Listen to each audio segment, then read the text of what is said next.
ৰাজ্যত ৰঙালী বিহুক আদৰাৰ ব্যাপক প্ৰস্তুতি আৰু আনফালে আগন্তুক পঞ্চায়ত নিৰ্বাচনৰ গৰম বতাহ সমাগত পঞ্চায়ত নিৰ্বাচনৰ প্ৰাক্ষণত কংগ্ৰেছত দেখা দিছে ব্যাপক সংঘাত প্ৰাৰ্থিত্ব কেন্দ্ৰিক সংঘাতে কংগ্ৰেছত লৈছে গুৰুতৰ ৰূপ আৰু কংগ্ৰেছত নিৰ্বাচন কেন্দ্ৰিক প্ৰাৰ্থিত্ব প্ৰক্ষেপণত ব্যাপক খেলিমেলি হোৱাৰ কথা উল্লেখ কৰিছে অভিযোগ আনিছে কংগ্ৰেছৰ একাংশই আৰু তাৰ সমান্তৰালকৈ কংগ্ৰেছত প্ৰাৰ্থিত্বৰ বাবে ধনৰ লেনদেনৰ গুৰুতৰ অভিযোগ আনিছে কংগ্ৰেছৰ একাংশই আৰু আগন্তুক পঞ্চায়ত নিৰ্বাচন আৰু কংগ্ৰেছৰ যি এই সংঘাতৰ বিষয়ে আজি এপিচিচিৰ সভাপতি ভূপেন বৰাই এক সংবাদমেল সম্বোধন কৰিছে সবিস্তাৰ এই মুহূৰ্তত লৈ আহিছোঁ এটা গুৰুত্বপূৰ্ণ খবৰ ৰাজনীতিৰ এটা ডাঙৰ খবৰ নিৰ্বাচনৰ প্ৰাক্ষণত কংগ্ৰেছত টিকট কেন্দ্ৰিক সংঘাতে দেখা দিছে টিকটৰ নামত ধনৰ লেনদেনৰ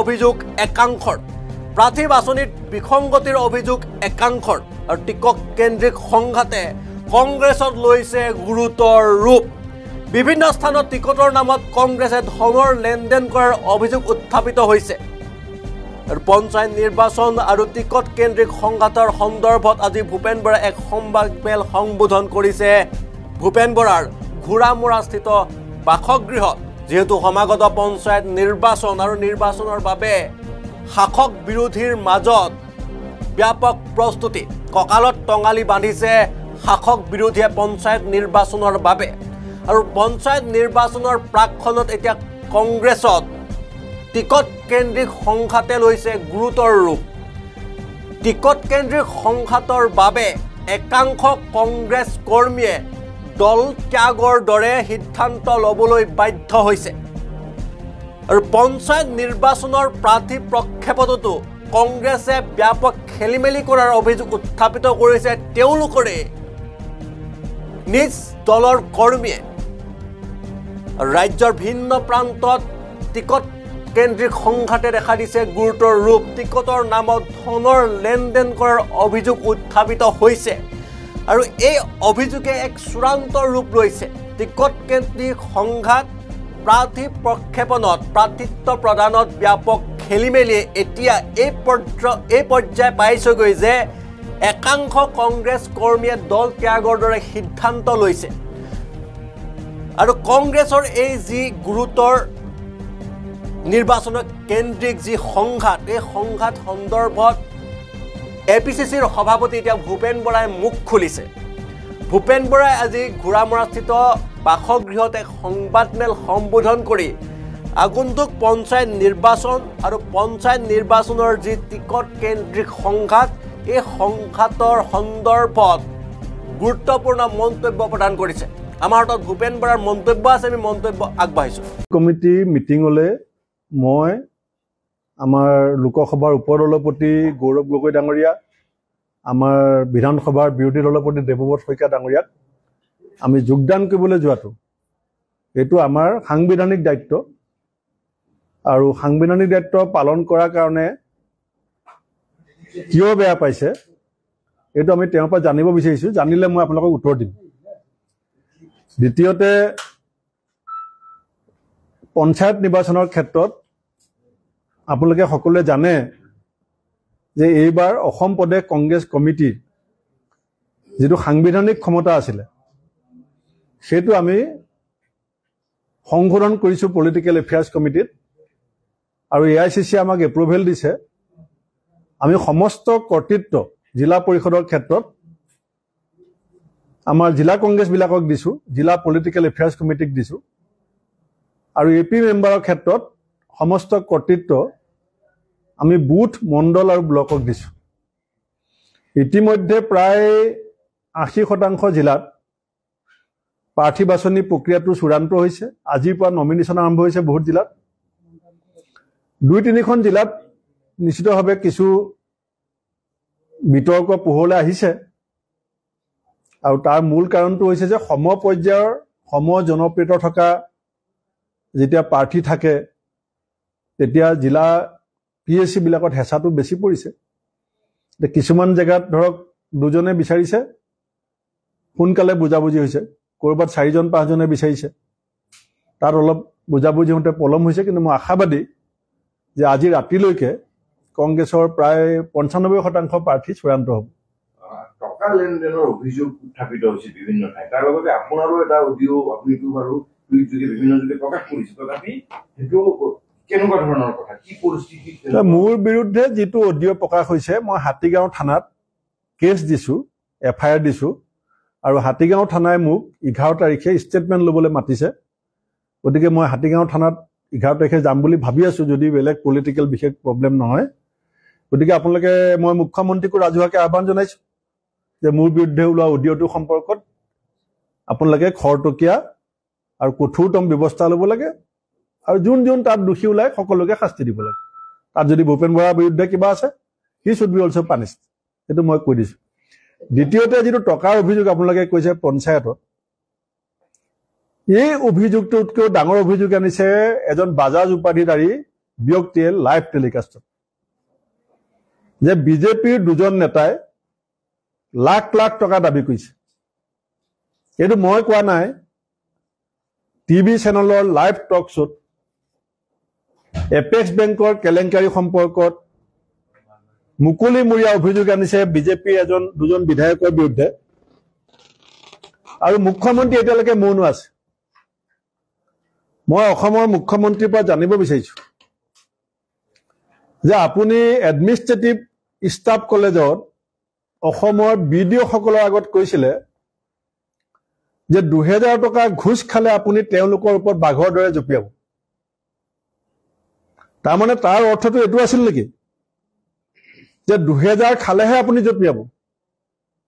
এপেক্স বেংকত যদি 80 লাখ খায়, কোনোবাই 60 লাখ খায়, তেতিয়া বাঘটো মানে চকু কাণ মুদি শুই থাকিব। এতিয়া অসমৰ ৰাইজেটো জানিব বিচাৰিছে। অসমৰ ৰাইজক এই কথাটো আপুনি স্পষ্টীকৰণ দিব লাগে, কাৰণ আমি দেখিছোঁ 5000 লুটপাট কৰি ধ্বংস কৰি দিলে। মোৰ বিৰুদ্ধে অডিঅ' ওলাইছে, মই FIR দিছোঁ, আৰু আপোনাৰ দলৰ দুজন বিধায়কৰ বিৰুদ্ধে অভিযোগ আহিছে, আপুনি মনে মনে আছে। আপোনাৰ দলৰ মন্ত্ৰীৰ বিৰুদ্ধে অডিঅ' ওলাইছে, যে অডিঅ' ওলাইছে, আপুনি উত্তৰ নিদিয়ে। শিক্ষা নীতি, কেৰাণী মোহৰি পুলিচে কোনোবাই যদি 2000 টকা খায়, বাঘ ওলাব। আৰু এস্কাৰ্ট বেংকটো শেষ কৰি দিলে, দুজন বিধায়ক প্ৰত্যক্ষভাৱে জড়িত, বাঘটো শুই আছে। বাঘটো এতিয়া সাৰ নাপায়, এতিয়া বাঘটো কলা হৈ গ'ল, নুশুনে, একো নেদেখে। হিমন্ত বিশ্ব ডাঙৰীয়া, অসমৰ ৰাইজে আপোনাক ইয়াৰ উত্তৰ পঞ্চায়ত ইলেকশ্যনত দি আছে। অসমৰ এটা জাতীয় অনুষ্ঠান ধ্বংস কৰাৰ নেতৃত্ব আপোনাৰ চৰকাৰৰ দিনত কেনেকৈ হৈছে অসমৰ ৰাইজে চাই আছে। দ্বিতীয়তে, মই এটা কথা কৈছোঁ যে চব বস্তুৰ দাম বাঢ়িছে, কিন্তু ভিউ সমিতিৰ 1.5 লাখ 3 বছৰ ধৰি 1.5 লাখ হৈ আছে। সেইকাৰণে আমি কংগ্ৰেছ দলে আজি আনুষ্ঠানিকভাৱে ৰাজহুৱাকৈ ঘোষণা কৰিছোঁ, 26ত যেতিয়া কংগ্ৰেছ যেতিয়া চৰকাৰ হ'ব, 26ত যেতিয়া আমাৰ চৰকাৰ হ'ব, আমি এইটো মেনিফেষ্টতো দিম, পঞ্চায়ততো দিম। আমি খালি বিল দিছে, এজন ঠিকাদাৰক বিল দিছে। এতিয়া ঠিকাদাৰে কৈছে যে এইটো জল জীৱন মিছন নহয়, জঞ্জাল জীৱন মিছন হৈ গ'ল। এতিয়া ঠিকাদাৰসকলৰ জীৱনলৈ জঞ্জাল নামি আহিছে। হিমন্ত বিশ্ব শৰ্মাই ধাৰ লৈ পেলাই ৰাজ্য চৰকাৰ চলাই আছে। বিহুত সকলো কৰ্মচাৰীয়ে দৰমহা নাপায়,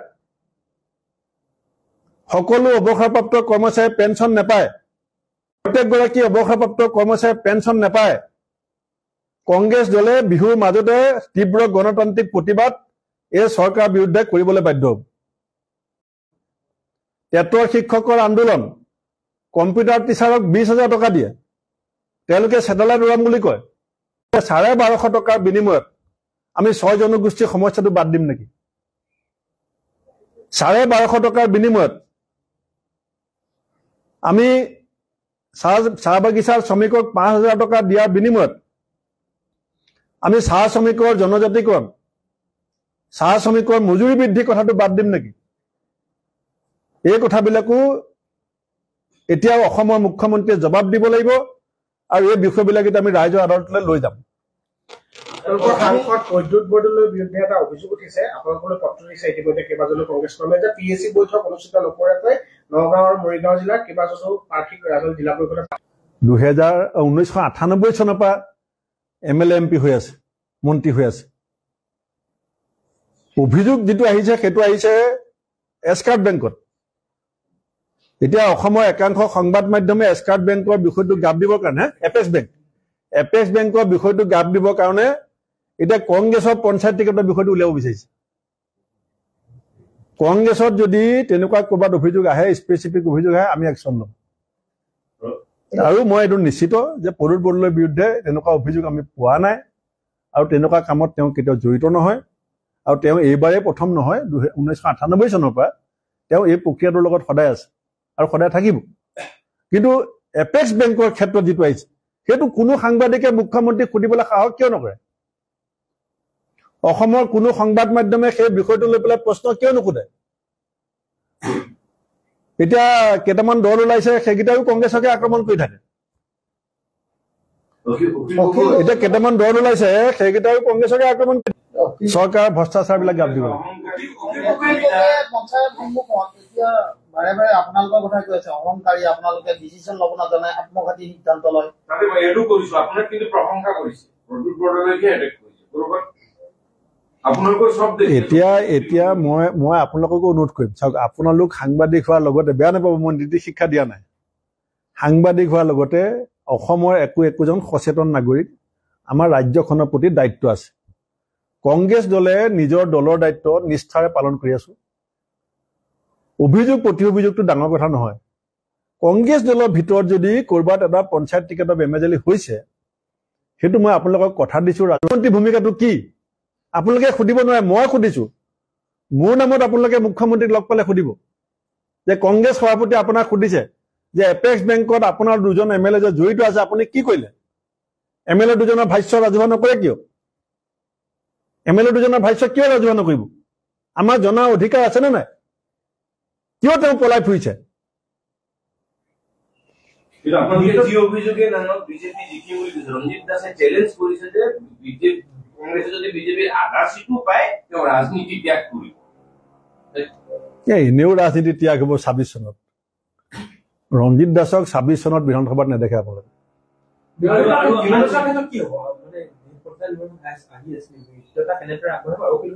মিত্ৰতা হ'ব মিত্ৰতা যদি কোনোবাই কৰিব বিচৰা নাই বেলেগ কথা আমি কংগ্ৰেছ সৰ্বান্তৰিকতাৰে মিত্ৰতা বিচাৰিছো অপিনিয়নত যেটো মানে মত পাৰ্থক্য ক'বাত থাকিব পাৰে এটা মতত আমি প্ৰত্যেকটো দল আৰু প্ৰত্যেকজন বিজেপি বিৰোধী নেতা একমত হ'ব লাগিব সেইটো হৈছে সাম্প্ৰদায়িক বিভাজনৰ ৰাজনীতি আৰু বিজেপি ভ্ৰষ্টাচাৰ দুৰ্নীতিৰ বিৰুদ্ধে আমি আছো নাই যিবিলাক নেতা আৰু যিবিলাক দল সাম্প্ৰদায়িকতাৰ বিৰুদ্ধে আছে দুৰ্নীতি ভ্ৰষ্টাচাৰৰ বিৰুদ্ধে আছে লুণ্ঠনৰ বিৰুদ্ধে আছে তেওঁলোক একত্ৰিত হ'ব যিবিলাকে দেখুৱাই পেলাই বিৰোধী বুলি কয় ভিতৰাকে মিলি থাকে তেওঁলোক একত্ৰিত হ'ব নোৱাৰে এইটো স্পষ্ট কথা কংগ্ৰেছ দলে আন্তৰিকতাৰে কাম কৰি আছে বিহুত এই বহাগ বিহুত মই হিৰেণ গোহাঁই ছাৰক লগ পাবলৈ গৈ আছো ছাৰৰ নেতৃত্বত এই কথা বহুত আগবাঢ়িছে আৰু বিহুত এই নতুন বছৰতে ছাৰক লগ ধৰি পৰৱৰ্তী সময়ত কংগ্ৰেছে যি পদক্ষেপ ল'বলগীয়া আছে আমি সেই কথাখিনি আগবঢ়াম উজনি অসমৰ বহুত ঠাইত জিলা আৰু আঞ্চলিক পৰ্যায়ত কংগ্ৰেছৰ কেণ্ডিডেট ওলোৱা নাই বুলি এটা চৰ্চা চলি আছে কথাটো সঁচা নেকি যে কংগ্ৰেছে উজনিত কেণ্ডিডেট নোপোৱা হৈছে নেকি চাওক কেণ্ডিডেটৰ ক্ষেত্ৰত এতিয়ালৈকে মই গোটেই লিষ্টখন পোৱা নাই কিন্তু মই এটা কথা আমি পঞ্চায়ত ইলেকশ্যনৰ শেষত ব্যৱস্থা গ্ৰহণ কৰিম সিম্বলিকটো লৈ পেলাই কি ক'ব বিচাৰিব সিম্বলিক যিহেতু এবাৰ নাই গতিকে সেইটো হৈ গ'ল আৰু সেইটো পুৰণা কথা এছেম্বলিত যেতিয়া পাছ হৈ গ'ল বিজেপি মেজৰিটি আছে চৰকাৰে যেতিয়া সিদ্ধান্ত এটা লৈ ল'লে আৰু এতিয়া সেইটো পাতি থাকিটো লাভ নাই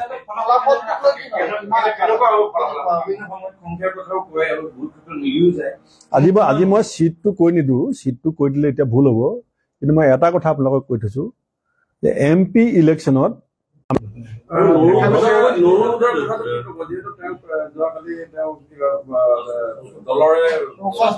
নুৰুলুদাক আমি চিঠি দিছো নটিচ দিছো যে CWC মিটিঙত সাংবিধানিক দায়িত্ব পালন কৰিবলৈ যাওঁতে নুৰুলুদাই কি কাৰণে গৌৰৱ গগৈ দেৱব্ৰত শইকীয়া ভূপেন বৰাৰ সম্পৰ্কত সংবাদ মাধ্যমত প্ৰতিক্ৰিয়া দিবলগীয়া হ'ল সেইটো মই এটা ৰিয়েকশ্যন দিয়া নাই, সেইটো একশ্যনত আছো। মুৰগগৈ কৈছিলে আপোনাৰ দুতলীয়া কংগ্ৰেছ এতিয়াও আছে দলত, তেনেকুৱা সকলক চিনাক্ত কৰিব লাগে বুলি কৈছিলে, কিবা তেনেকুৱা ৰাহুল গান্ধী ডাঙৰীয়া ইতিমধ্যে এইটো নিৰ্দেশ দিছে যে যিখিনি মানুহ দুই নাও দুই ভৰি হৈ আছে তেওঁলোকৰ ইয়াতো একো লাভ নহ'ব, তাতো একো লাভ নহ'ব, গতিকে তেওঁলোকক সিদ্ধান্ত ল'বলৈ কৈছে। আৰু সেইটো সিদ্ধান্ত ল'বলৈ কোৱাৰ পাছতে বসন্ত দাস, কমলক্ষ পুৰকাষ্ট গ'লগৈ। এতিয়া মই নাই বুলি ভাবি আছো, কাৰণ সেইটো যিসকলৰ আগত কৈছিলে তাৰপাছত দুজন MLA গুচি গৈছে, কাৰণ তেওঁ ৰাহুল গান্ধী ডাঙৰীয়াই নিজে কৈছিলে যে ইফালেও সিফালেও কৰি থাকি লাভ নাই, তোমালোকে ডিচিশ্যন লোৱা। তাৰপাছত কমলক্ষ পুৰকাষ্ট আৰু বসন্ত দাসে ডিচিশ্যন ল'লে, সিফালে গ'ল, বাকী আমিখিনি ইয়াত আছো। গতিকে ইয়াত দুতলীয়া কথাটো মই নাভাবোঁ। এতিয়া 100জনতকৈ বেছি MP আছে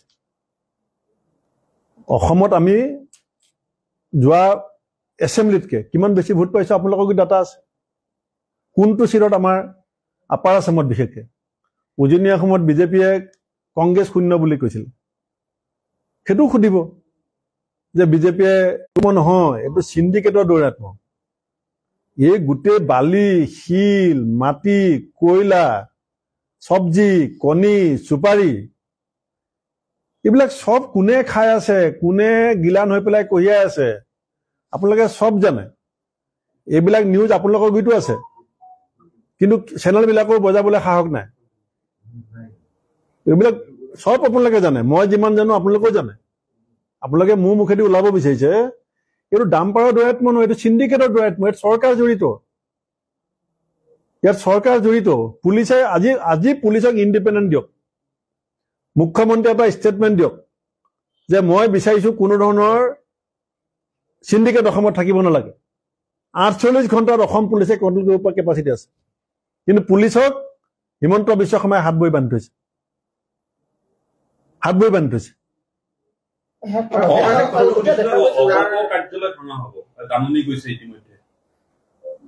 সেইটো যি কৰে কৰি থাকক, কিন্তু চৰকাৰত আছে, মোৰ কি দৰকাৰ আছে এইবিলাক।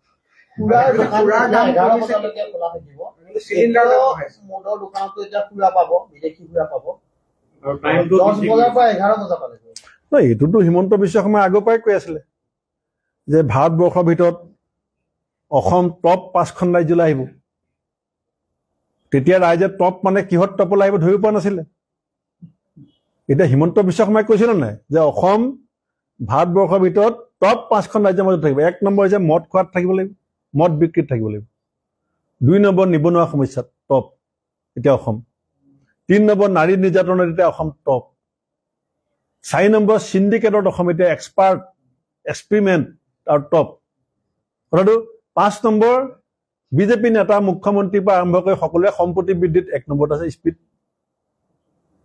অসম আগবাঢ়ি আছে, ৰাইজে দেখি আছে, আৰু ৰাইজে তাৰ প্ৰত্যুত্তৰ পঞ্চায়ত নিৰ্বাচনত দিবলৈ গৈ আছে। পুৰাৰ দাম কমাই চিলিণ্ডাৰৰ দাম কিন্তু বঢ়াইছে। হ'ব, হৈ যাব, কথা পাতিম।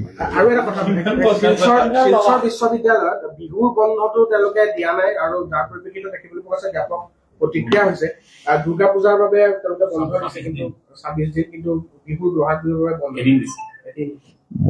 মই এইটো মোৰ ব্যক্তিগত মতামত যে আমি যিটো অসমীয়া জাতীয় সত্তা, সেইটো এটা বন্ধাকবিৰ নিচিনা। বন্ধাকবিটো যেনেকৈ এখিলা এখিলা পাত মেৰ খাই পেলাই এটা বন্ধাকবি হয়, অসমীয়া জাতীয় সত্তাটো আমি সকলো জাতি, জনগোষ্ঠী, উপজাতি, ধৰ্ম, সম্প্ৰদায় মিলি এই জাতীয় সত্তা। আমি যেনেকৈ কবিটো